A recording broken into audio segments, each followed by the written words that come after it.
Hello అండి. Welcome to our channel. నేను మీసిరి. ఈరోజు మనం చెప్పుకోబోయే కథ 'ధరణి కళ్యాణం' పార్ట్ 23. ఈ ఛానల్‌కి కొత్తగా వచ్చినట్లయితే సబ్స్క్రైబ్ చేసుకోండి. ఇక కథలోకి వెళ్ళిపోదాం. 2 గంటల ముందు ధాత్రి అయోమయంగా సూర్యని చూసింది. కారు దిగాడు సూర్య. ధాత్రి కూడా కారు దిగింది. అక్కడ కనిపించిన చిన్న టీ కొట్టుని చూస్తూ చిన్నగా నవ్వుకున్నాడు. సూర్య సన్నటి నవ్వును చూసి తనకే తెలియకుండా ధాత్రి పెదవులు విచ్చుకున్నాయి. ధరణినే అతనికి ఇలా చిన్న చిన్న టీ కొట్టు దగ్గర టీ తాగడం అలవాటు చేసింది. అది గుర్తుకు రావాలనే సూర్య మనసంతా హాయిగా ఉంది. అంతలోనే ధరణి తనది కాదు, తనతో ఉండదు అనుకోగానే బాధేసింది. సూర్య ముఖంలో నవ్వుపోయింది. అయోమయంగా చూసింది ధాత్రి అతని వంక. సూర్యని పిలవాలి అని ఉన్నా సూర్య ఎలా రియాక్ట్ అవుతాడో అని భయంగా ఉంది ధాత్రికి. ఇక్కడ టీ తాగుతావా అని అడిగాడు, కనీసం ధాత్రి వైపు కూడా చూడకుండా. హా అంది ఆమె చిన్నగా. ఒక టీ చెప్పి కార్ బ్యానెట్కి ఆనుకొని నిలబడ్డాడు.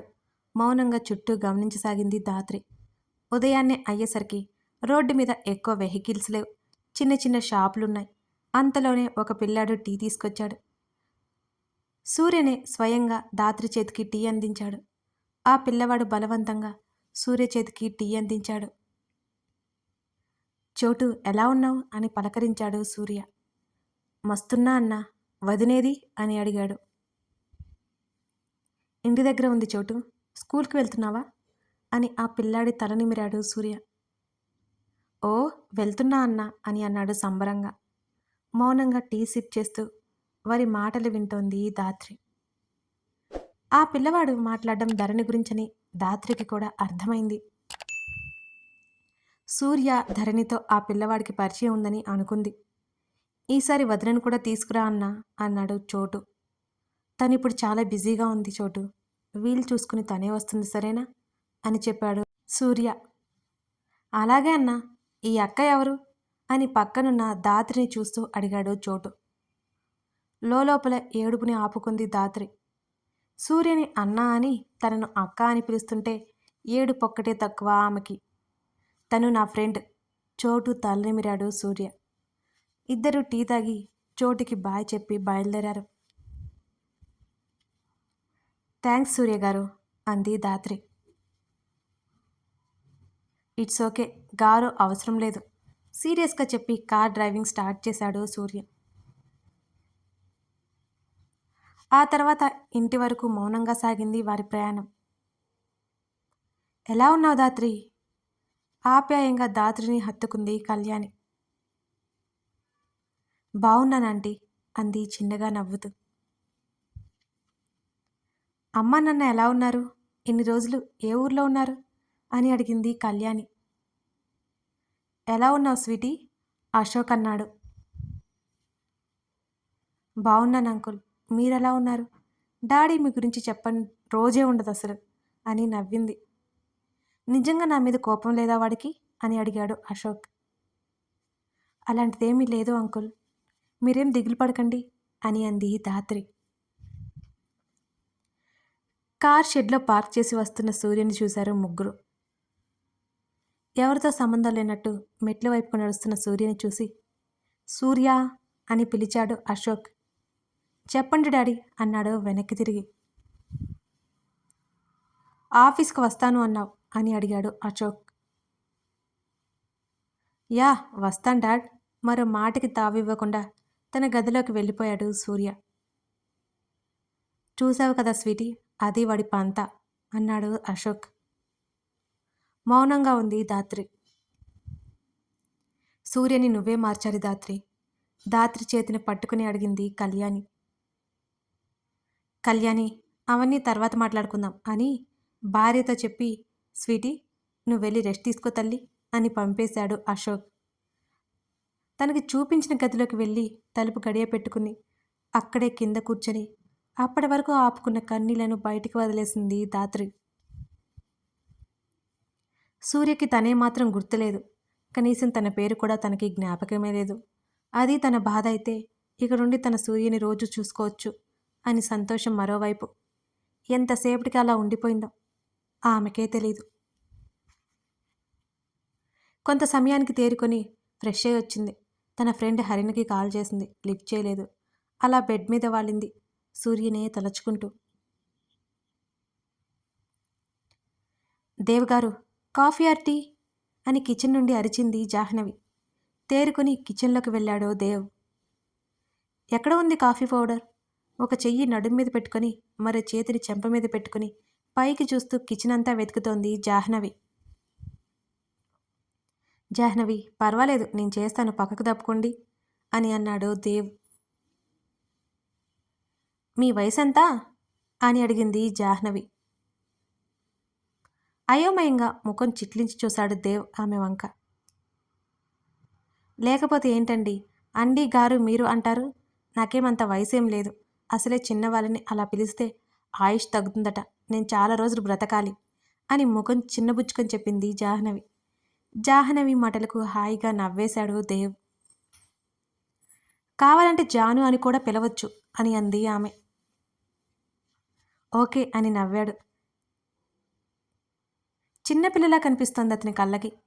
గుడ్, చెప్పండి ఏం కావాలో అని అడిగింది జాను.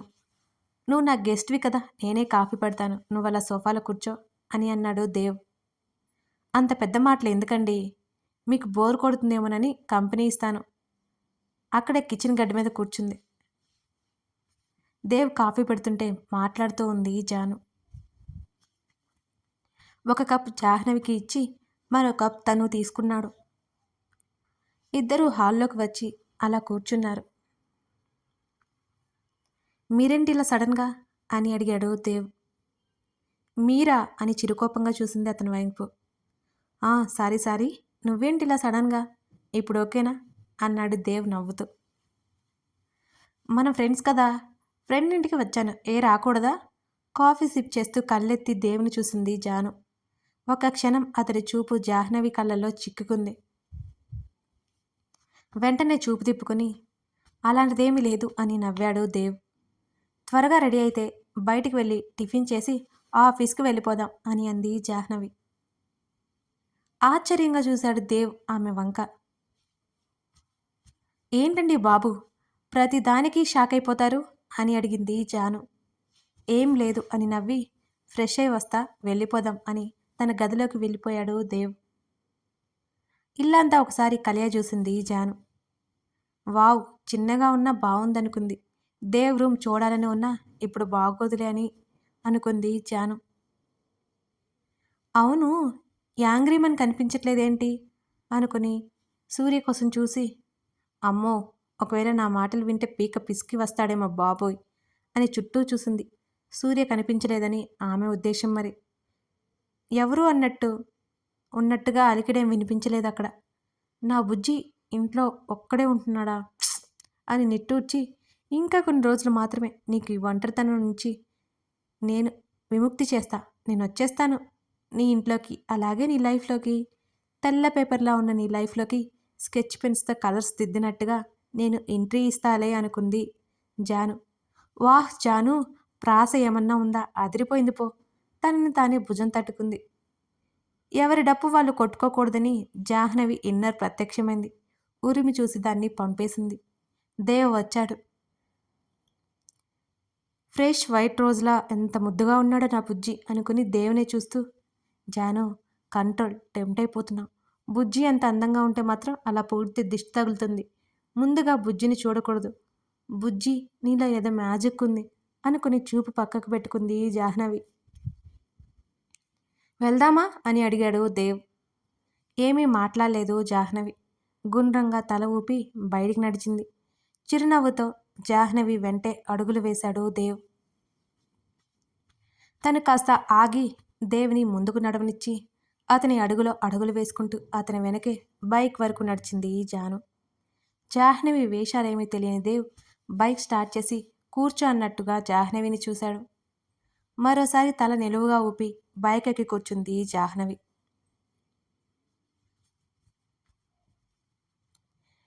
విసుగును దాచుకుంటూ తలుపు తెరిచి ఎదురుగా రాణి కనిపిస్తుంటే ఏంటి అన్నట్టు ఆమె వైపు చూశాడు గగన్. పెద్దయ్య గారు పిలుస్తున్నారు బాబు అని చెప్పేసి వెళ్ళిపోయింది రాణి. వెనక్కి తిరిగి చూశాడు గగన్.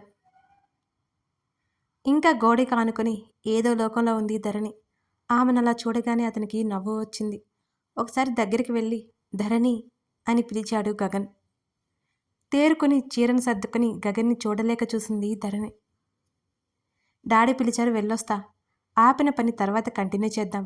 నువ్వు రెడీగా ఉండు అని ధరణి చేతిని ముద్దు పెట్టుకుని అక్కడి నుంచి వెళ్ళిపోయాడు గగన్. ఆహా ఏమి రుచి, తినరా మై మరిచి అంటూ లొట్టలు వేసుకుంటూ తింటోంది జాహ్నవి. తినడం ఆపేసి మరీ జాహ్నవిని చూశాడు దేవ్. ఏమైంది దేవ్ గారు అని అడిగింది అతనిని చూడకుండానే. నథింగ్ అన్నాడు. పూరి సో టేస్ట్ కదా, అప్పుడప్పుడు ఇలాంటి బయట ఫుడ్ కూడా తినాలి దేవ్ గారు. ఎప్పుడు ఇంట్లో ఫుడ్ అంటే కష్టం బాబు అంది ఆస్వాదిస్తూ. ఇప్పటి నుంచి అలాగే చేస్తాను, నువ్వు చెప్పావు కదా అని నవ్వాడు దేవ్. గుడ్ గుడ్, కొన్ని మంచి లక్షణాలు నేర్చుకోండి నా దగ్గర నుంచి అంది ఆశీర్వదిస్తున్నట్టు చేతిని పైకి పెట్టి. ఆమె మాటలకి దేవ్ హాయిగా నవ్వేసి సరే అన్నాడు. దేవ్ గారు అని పిలిచింది. తల ఎత్తి జాహ్నవిని చూశాడు దేవ్. మీరేంటండి అంత సైలెంట్గా ఉంటారు? మాట్లాడకపోతే నాకు నోరు నొప్పి వేస్తోంది తెలుసా అంది జాను. అవునా, నేను మాట్లాడతాను కదా అని అన్నాడు దేవ్. అనిపించట్లేదు నాకు. మిమ్మల్ని చూడండి, ఈ ట్రైనింగ్లో ఎలా తయారు చేస్తాను అని గొప్పగా చెప్పింది. హాయిగా నవ్వేశాడు మరోసారి. తర్వాత జాహ్నవిని డ్రాప్ చేసి తను ఆఫీస్కి వెళ్ళిపోయాడు దేవ్. డాడ్ పిలిచారట? గగన్ అడిగాడు తండ్రి పక్కనే కూర్చుంటూ. యుఎస్ నుండి వచ్చాక నువ్వు బిజినెస్ హ్యాండిల్ చేస్తాను అన్నావు కదా అని అన్నాడు ప్రకాష్. Yeah dad. మీరే 1 వీక్ ఆగమని చెప్పారు కూడా అని అన్నాడు గగన్. ఎస్ గగన్, ఇంకో 1 వీక్ తర్వాత నువ్వే సీఈఓ. నీతో కొన్ని విషయాలు మాట్లాడాలి. ఎస్ ఇండస్ట్రీస్తో చిన్న ప్రాబ్లం అని అన్నాడు ప్రకాష్. డాడీ, వాళ్ళది కన్స్ట్రక్షన్ ఫీల్డ్, మనది టెక్నికల్ ఫీల్డ్. ప్రాబ్లం ఏంటి అయోమయంగా అడిగాడు గగన్. పర్సనల్ ప్రాబ్లం అన్నాడు ప్రకాష్. డాడ్ అని అయోమయంగా చూశాడు అతను. ఒకప్పుడు మేము బెస్ట్ ఫ్రెండ్స్, ఇప్పుడు బద్ద శత్రువులం అయిపోయాం. ఇప్పటికైనా మా మధ్య ఉన్న మనస్పర్ధలు తొలగాలి. నేను అశోక్ని కలవాలి. మా మధ్య ఉన్న అపార్థాలు తొలగిపోవాలి. మంచి బిజినెస్ మొత్తం నువ్వే రన్ చేయాలి ఇక నుంచి. షూర్ డాడ్ అన్నాడు గగన్. పొరపాటున కూడా ఎస్ ఇండస్ట్రీస్కి అగైనెస్ట్గా నువ్వు ఎప్పుడూ ఉండకూడదు అని అన్నాడు Prakash. Dad, this is too much. మీరు చెప్పేదానికే పొంతం లేదు అన్నాడు గగన్. గగన్, వాళ్ళకి టెక్నికల్ ఇష్యూస్తో హెల్ప్ కావాలంటే తప్పకుండా చేయాలి నువ్వు అన్నాడు ప్రకాష్. ష్యూర్ డాడ్, మీకోసం తప్పకుండా చేస్తాను అని మాట ఇచ్చాడు గగన్. ఓకే, వారం రోజులు నీ ఇష్టం, ఆ తర్వాత నీకు సమయం కూడా ఉండదేమో అని నవ్వాడు ప్రకాష్. హా డాడ్. తండ్రి నవ్వుతో శృతి కలిపి గగన్ కూడా నవ్వాడు. సూర్య రూమ్కి ఎదురుగా ఉన్న రూమ్లోనే ఉంది ధాత్రి. సూర్యని చూడాలి అని మనసు ఉవ్విల్లూరుతోంది ఆమెకి. టిఫిన్ చేసేటప్పుడు కూడా సూర్య రాలేదు. తర్వాత తింటాడని కళ్యాణి మాటల ద్వారా తెలిసింది. బయట ఎంత డిగ్నిటీగా ఉంటాడో ఇంట్లో అతని డ్రెస్ సెన్స్ చూసి నవ్వొచ్చింది ధాత్రికి. షార్ట్ అండ్ టీషర్ట్ మీదే ఉంటాడు ఎప్పుడు. ఆ రోజు సూర్య ఆఫీస్కి వెళ్ళిపోయాడు. కొంచెం సమయం పడుకుంది. ఇంటికి ఫోన్ చేసి మాట్లాడింది ధాత్రి. హరిని ఫోన్ స్విచ్ ఆఫ్ వచ్చింది. ఎందుకో అనుకుంది. నీ దగ్గరే ఉన్నట్టు డాడీ అడిగితే చెప్పు అని హరినికి మెసేజ్ చేసింది. సూర్య రూమ్ చూడాలి అనిపించింది. కళ్యాణిని అడిగి సూర్య రూమ్కి వెళ్ళింది ధాత్రి. సూర్య రూమ్లోకి అడుగుపెట్టగానే ఏదో ఫీలింగ్ చుట్టేసింది తనని. బెడ్కి ఎదురుగా నవ్వుతూ ఉన్న ధరణి ఫోటో చూసి ఆశ్చర్యపోయింది ధాత్రి. ఇప్పటి వరకు ధరణి పేరు విన్నదే కానీ ఆమెను చూడలేదు ధాత్రి. అటు ఆ ఫోటో కింద సూర్యాస్ ధరణి అని రాసి ఉంది. ఆమె కళ్ళల్లో నీళ్లు గిర్రన తిరిగాయి. చాలా అందంగా ఉంది ధరణి అనుకుంది. సూర్య ఇష్టపడ్డంలో తప్పులేదు. అందంతో పాటు ఇంకేదో ఆకర్షణ ఉంది ఆమెలో. అందుకే ఇప్పటి వరకు సూర్య ఆమెని మర్చిపోలేకపోయాడు అనుకుంది ధాత్రి. రూమ్ అంతా కలియ చూసింది. సూర్య వస్తువులు, ఫోటోలు అన్నిటినీ ప్రేమగా తడిమింది కూడా. సూర్య జీవితంలో కానీ మనసులో కానీ ఏమాత్రం స్థానం లేదు తనకి. ఇక అక్కడ ఉండాలి అనిపించలేదు. వెంటనే రూమ్లోకి వచ్చేసింది ధాత్రి. హరిని నుంచి ఫోన్ వచ్చింది ఆమెకి. హరి, దాత్రి పిలిచింది. సారీనే స్వీటీ, ఫోన్ పగిలిపోయింది, కొత్తది తీసుకొని సెట్ చేసేసరికి ఈ టైం పట్టింది అంది దిగులుగా. సరే సరే కానీ నేను హైదరాబాద్ వచ్చేసాను. ఇక్కడే సూర్య వాళ్ళ ఇంట్లో ఉన్నాను. డాడీ అడిగితే నీ దగ్గరే ఉన్నట్టు చెప్పు అంది దాత్రి. స్వీటీ, అంత బాధపడి మళ్ళీ ఆ ఇంటికి అవసరమా? నిన్ను కనీసం మనిషిగా చూడని అతని దగ్గరికి వెళ్ళడం ఎందుకే? అక్కడ నీకు బాధ తప్పితే సంతోషం ఉండదు. ఫ్రెండ్ మీద కన్సర్న్తో చెప్పింది హరిని. సరే, ఎప్పుడు కలుద్దాం? దాత్రి మాట మార్చడంతో ఇక టాపిక్ తీసుకురాలేదు హరిని. కొంత సమయం ఏవో మాట్లాడుకుని తర్వాత రోజు సాయంత్రం కలవాలని నిర్ణయించుకున్నారు స్నేహితులిద్దరూ. అమ్మాయి ధరణి, కాఫీ తెచ్చివు తల్లి, కాంతం బామ్మ పిలిచింది. కాదు కాదు అరిచింది. అలాగే బామ్మ. హాల్లో కూర్చుని టీవీ చూస్తున్న ధరణి కిచెన్లోకి వెళ్ళింది కాఫీ కోసం. కాఫీ కలిపి కాంతం బామ్మకు ఒక కప్ ఇచ్చింది. గగన్ ప్రకాష్ రూమ్లో నుండి తమ గదికి వెళ్తున్నట్టు కనిపించాడు. మరొక కప్లో కాఫీ పోసుకుని తమ గదికి వెళ్ళింది ధరణి. ఫైల్స్ అన్ని స్టడీ టేబుల్ మీద పెట్టాడు గగన్. ఏవండి కాఫీ అంది లోపలికి వచ్చి. ధరణి, సీరియస్గా పిలిచాడు గగన్. కంగారుగా అతని దగ్గరికి వెళ్ళింది ధరణి. ఏంటండి? ఆ కంగారులోనే అడిగింది. రూమ్లోకి వచ్చాక డోర్ లాక్ చేయాలని తెలీదా? అతని మాటలు సీరియస్గా ఉన్నా అతని కళ్ళల్లో చిలిపిదనం తెలుస్తోంది ధరణికి. చిరుకోపంగా చూసింది అతన్ని. ఆమె డోర్ వైపు వెళ్తుంటే ఆమెను ఆపి అతనే వెళ్ళి డోర్ లాక్ చేసి వచ్చాడు. సిగ్గుతో ధరణి కనిరెప్పలు నేలకు వాలాయి. ధరణి చేతిలో కాఫీ తీసుకున్నాడు గగన్. కాఫీ షేర్ చేసుకుందాం అని బెడ్ మీద కూర్చొని తనని కూర్చోమన్నట్టు కళ్ళతోనే చూపించాడు. తల ఊపి గగన్కి కాస్త దూరంలో కూర్చుంది ధరణి. అతను ఒక సిప్ చేసి కాఫీ కప్పు ధరణికి ఇచ్చాడు. మహా సిగ్గేసింది ధరణికి. తలదించుకుని తను తాగింది. ఇద్దరు కాఫీ ఫినిష్ చేశారు. నువ్వు ఇంతకుముందు ఎప్పుడైనా నన్ను చూసావా అని అడిగాడు గగన్. చూశాను అన్నట్టుగా తల ఊపింది ధరణి. రియల్లీ? ఎప్పుడు అని అడిగాడు అతను. మీరు పోయిన సంవత్సరం అత్తయ్య గారి పుట్టినరోజుకి వచ్చారు కదా, గుడిలో చూశాను మిమ్మల్ని అని అంది ధరణి నెమ్మదిగా. నేను మాత్రం ఫోటోలను చూశాను నిన్ను. ఫోటో చూడగానే బాగా నచ్చేశావు. అతను చెప్తుంటే సిగ్గుపడింది ధరణి. నువ్వు నన్ను చూడగానే నీకేమనిపించింది అని అడిగాడు ఆతృతగా. మీరు ఆకాశం లాంటోళ్ళు, ఏదో అనుకోలేం కదండి అని అంది ధరణి. అంటే? నిజంగానే అర్థం కాలేదు గగన్కి ఆ మాటలు. మీకు మేము సరితూగలేము, మేము మధ్యతరగతి వాళ్ళం, ఇంకేదో ఎలా ఊహించగలను? కానీ ఆమె మాట్లాడుతుంటే కానీ అని అడిగాడు అతను. మిమ్మల్ని చూడగానే చాలా అందంగా ఉన్నారు అనుకున్నాను అంది తలదించుకొని. మరి ఇప్పుడు లేనా? ఆమె నడుము చుట్టూ చేతిని వేసి దగ్గరికి జరుపుకుంటూ అన్నాడు గగన్. మాట రాలేదు ఆమెకి. కష్టంగా మాటలు వెతుక్కుంటూ ఉన్నారు ఉన్నారు అని అంది తడబడుతూ. మరి నాకెప్పుడూ చెప్పలేదు నువ్వు? ఆమె నడుము మీద సున్నితంగా నొక్కాడు గగన్. ఇక ఏమీ మాట్లాడలేకపోయింది ధరణి. గట్టిగా కళ్ళు మూసుకొని చీరని మరింత గట్టిగా పట్టేసుకుంది. చెప్పు అంటూ ఆమె మెడవంపులో ముద్దు పెట్టాడతను. ఎంత ప్రయత్నించినా మాటలు పెదవి దాటలేదు ధరణికి. ఇందాక ఆపిన పనిని కంటిన్యూ చేయడం నీకు ఇష్టమేనా అని అడిగాడు నెమ్మదిగా. ఇష్టమే అన్నట్టు తల ఊపింది ధరణి. ఆమెని మీదకి లాక్కుని వెనక్కి వాలాడు గగన్. పగటివేళ ఆమె అందాలు కనువిందు చేస్తుంటే ఎప్పుడెప్పుడు ఆమె తనలో కలిపేసుకుందామా అని ఉంది అతనికి.